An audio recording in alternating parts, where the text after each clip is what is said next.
Hi everyone. Thank you, Annie. So I'm Jen T with a Ringo. So the first thing I want to do is go over some general essay tips. If you've tuned into other ones today with me, then these might be repetitive, but you can always have them reinforced in your mind.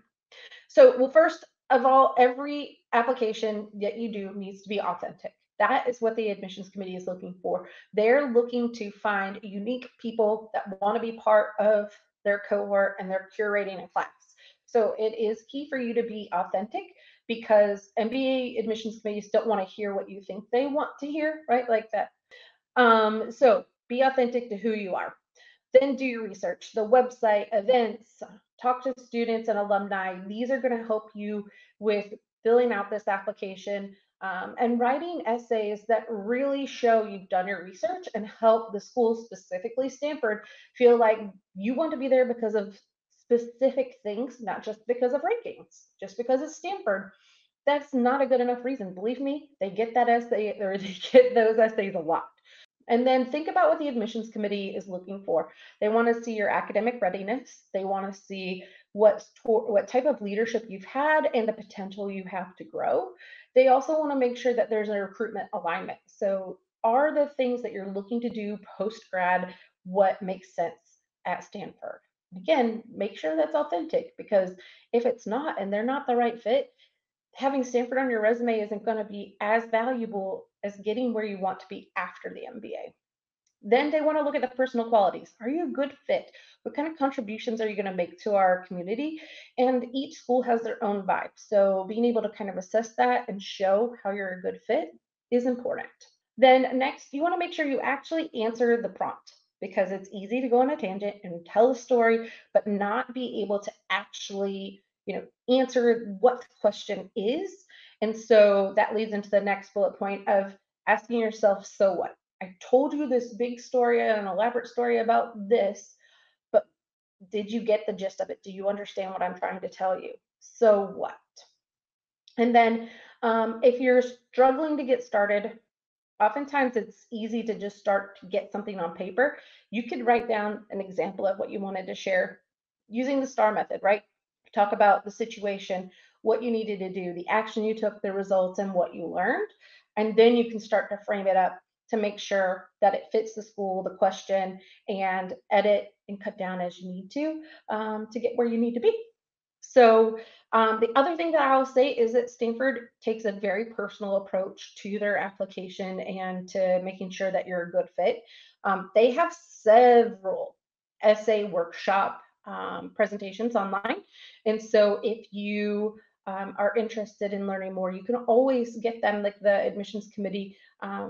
They also post those, and you can find them on YouTube. All right. So the GSB essays. So essay number A, essay A asks what matters most to you and why. And so this is their standby. They've been doing it for year over year, asking this question. For this essay, we would like you to reflect deeply and write from the heart. Once you've identified what matters most to you, help us understand why. You might consider, for example, what makes this so important to you, what people, insights, their experiences have shaped your perspectives. And for them, they also say in the application, think carefully about your values, passion, aims, and dreams. And so they've given you a lot of context of what they're looking for in this. And it doesn't necessarily have to be related to your career or profession specifically, right? And we can talk about how this kind of ties into SAB and such in just a few minutes, but they want this to be personal and about you. It does not have to be professionally related. If it is, that's okay too, but like don't feel like I'm so compelled to write about my profession because this is an MBA application. They really want you to talk about what's important to you, and then we can talk about what are you going to do about it next.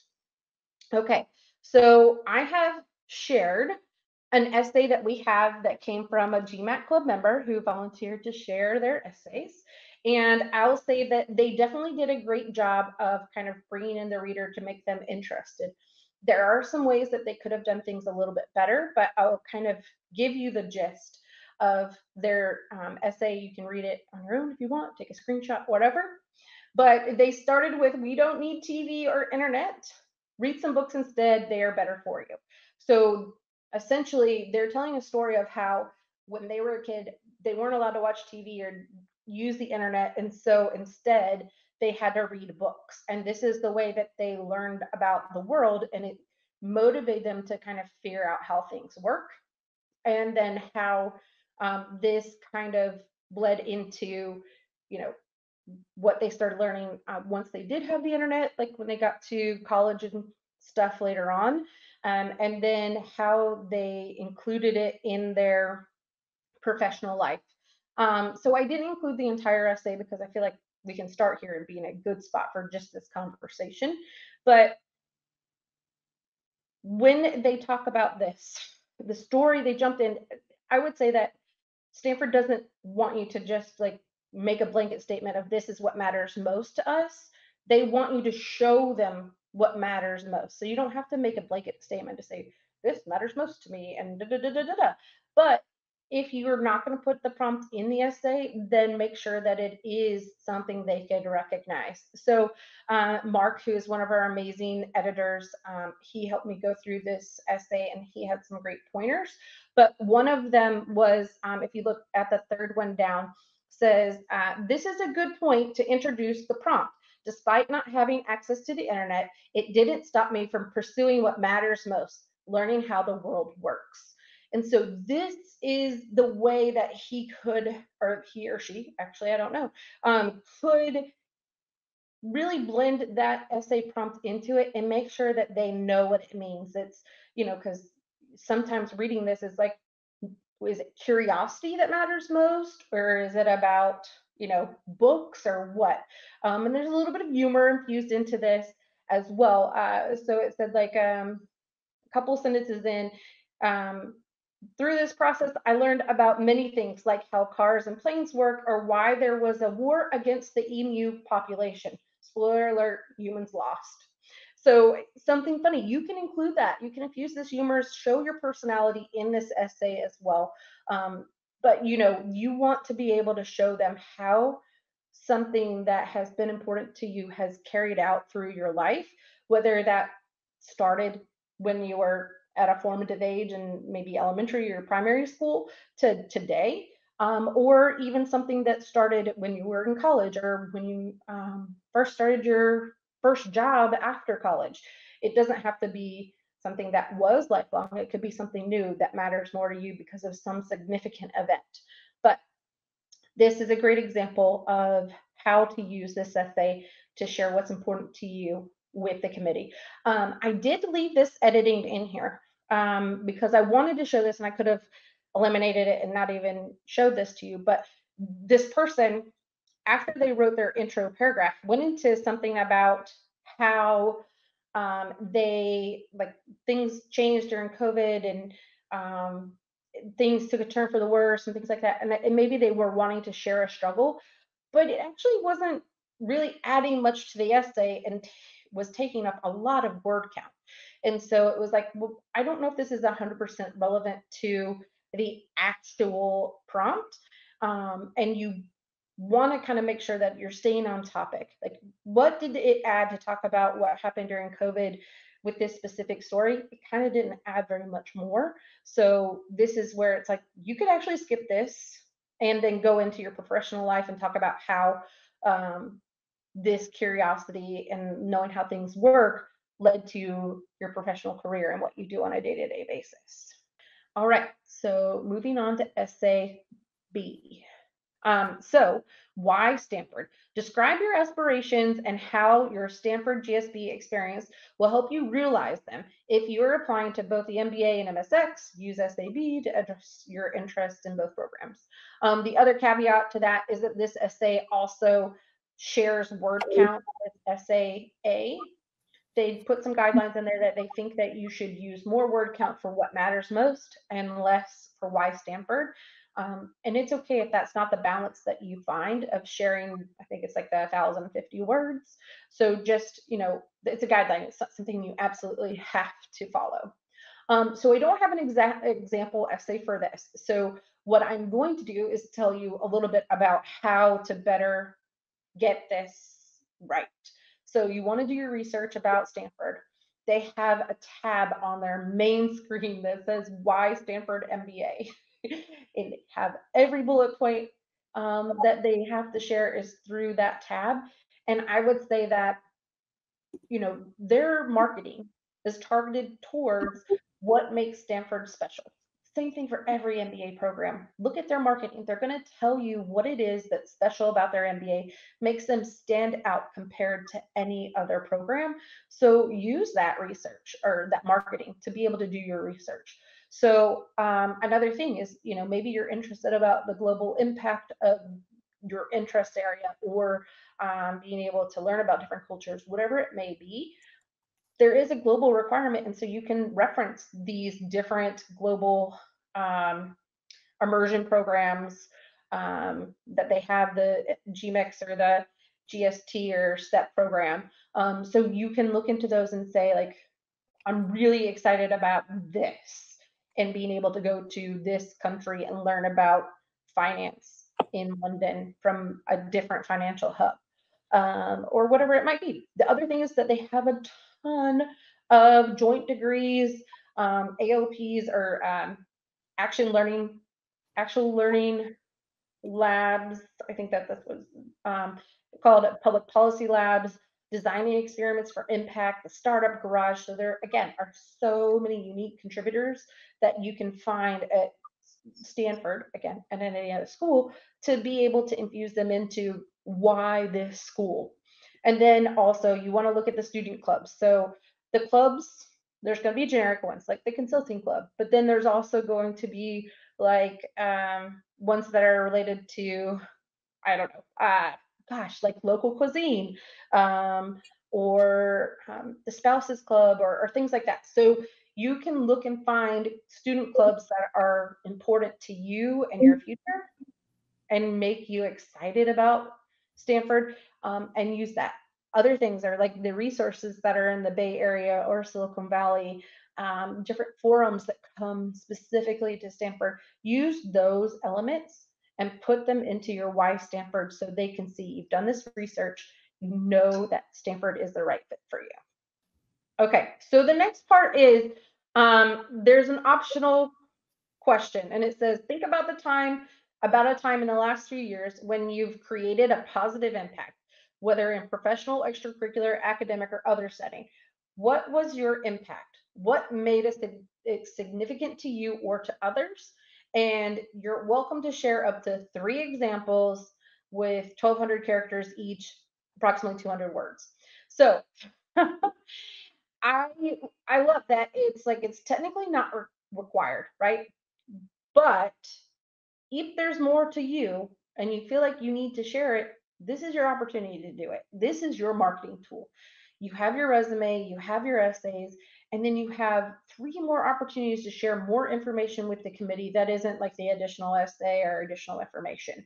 And so this is where I would do this is, think about those moments of impact that you have had, and they could be, success on a project or success after failure, being able, like if you had a startup in high school or college and you were able to make a difference, but even though it failed, it's not the end of the world. You still made an impact and you found a hole in the market somewhere.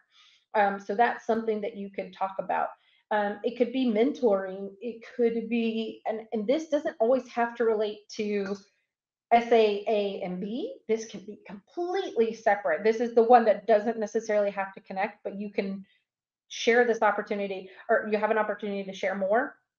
Could be about your study abroad or an experience of um, moving a lot as a kid, and how you're able to make fast friends. And when new people came to visit, or like new people came to the classroom, you were like the ambassador and able to welcome them in because you were so used to doing it.